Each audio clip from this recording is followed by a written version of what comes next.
Hello Quora users! Today I guide you through the process of allowing people to comment on your answers and posts on Quora, enabling engagement and discussion with other users. Let's get started.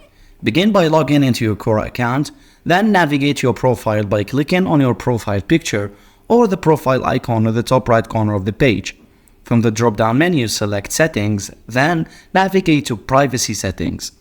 Find the option related to comment preferences or who can comment on your answers and posts. This option may be labeled differently depending on the Quora interface.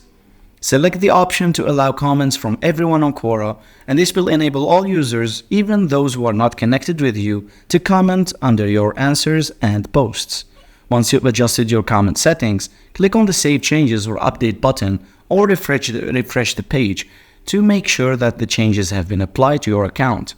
Refresh your Quora page to ensure that the changes are done, and that's it. You've successfully allowed people to comment on your answers and posts on Quora, fostering engagement and discussion with other users.